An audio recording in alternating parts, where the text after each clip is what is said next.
Welcome to RTV9 Telugu news. Telangana ఇచ్చిన తల్లి సోనియా గాంధీ గారికి కృతజ్ఞతలు మరియు పుట్టినరోజు శుభాకాంక్షలు తెలియజేసిన మేడ్చల్ జిల్లా కాంగ్రెస్ పార్టీ అధ్యక్షులు సింగిరెడ్డి హర్షవర్ధన్ రెడ్డి, మల్కాజ్గిరి మాజీ శాసనసభ్యులు హనుమంతరావు, తెలంగాణ రాష్ట్ర ఆర్యవైశ్య కార్పొరేషన్ చైర్పర్సన్ కాల్వ సుజాత, కూకట్పల్లి నియోజకవర్గం ఇన్ఛార్జ్ బండి రమేష్ గారు ముఖ్య అతిథులుగా పాల్గొన్నారు. ఈ రోజు ఓల్డ్ బోయినపల్లిలోని 119వ డివిజన్లో దండగుల యాదగిరి గారి ఆధ్వర్యంలో విజయోత్సవ సంబరాలు, అలాగే తెలంగాణ తల్లి సోనియా గాంధీ గారికి జన్మదిన శుభాకాంక్షలు విజయోత్సవాలలో పాల్గొనడం జరిగింది.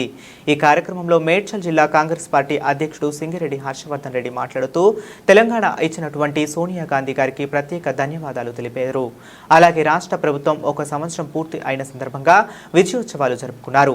ప్రజలు కోరుకున్న పాలన ప్రజల వద్దకే పాలనగా ఈ ప్రభుత్వం పనిచేస్తుందని చెప్పుకొచ్చారు. 9వ తారీఖు మా ప్రియతమ నాయకురాలు సోనియమ్మ పుట్టినరోజు సందర్భంగా మొట్టమొదటిసారి ఇదే రోజు తెలంగాణ ప్రకటన చేయడం జరిగింది. దానికి అనుగుణంగానే 10 సంవత్సరాలుగా టీఆర్ఎస్ ప్రభుత్వం ఏమి చేయలేనటువంటి పరిస్థితుల్లో మళ్లీ 10 సంవత్సరాల తర్వాత కాంగ్రెస్ పార్టీకి పగ్గాలు చేపట్టి సంవత్సరం పూర్తయిన సందర్భంగా సోనియమ్మ, రాహుల్ గాంధీ గారు, ఖర్గే గారు, ప్రియాంక గాంధీ గారు, మన ప్రియతమ ముఖ్యమంత్రి రేవంత్ రెడ్డి గారు, మా మంత్రివర్గం కాంగ్రెస్ పార్టీ ఇచ్చినటువంటి అన్ని గ్యారెంటీలను తెలంగాణ ప్రజలు ఏదైతే 10 సంవత్సరాలుగా మోసపోయారో, నష్టపోయారో వాటన్నిటిని పూర్తి చేసినట్టు మేము తీసుకున్నటువంటి 6 గ్యారెంటీలను మాక్సిమం గా పూర్తి చేసి ఈరోజు సోనియమ్మ బర్త్డే సందర్భంగా మరి ఈ రోజే ప్రభుత్వం చేపట్టి 1 ఇయర్ అయిన సందర్భంగా పెద్ద ఎత్తున తెలంగాణ వ్యాప్తంగా సంబరాలు జరుగుతూ ఉన్నాయి. మరి ఈరోజు తెలంగాణ తల్లి యొక్క విద్యా ఆవిష్కరణ కూడా జరుగుతూ ఉంది.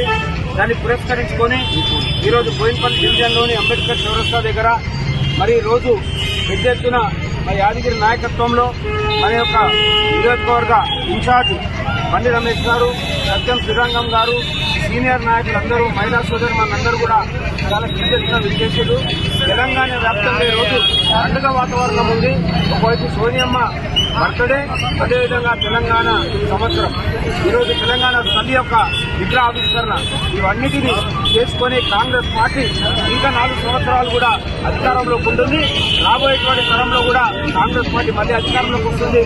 తెలంగాణ ప్రజలను ఏ విధంగా ఏ కళలతో తెలంగాణను ఏర్పాటు చేసుకున్నామో అవన్నీ పూర్తి చేసుకున్నకు మా మంత్రివర్గం, మా ముఖ్యమంత్రి రేవంత్ రెడ్డి గారి నాయకత్వంలో అన్ని కూడా ప్రజలకు అన్ని సమకూర్చి ఏదైతే తెలంగాణ యొక్క స్లోగన్ ఉండడం దాన్ని పూర్తి చేయడం అందరూ కూడా ముందుంటామని సందర్భంగా తెలియదు.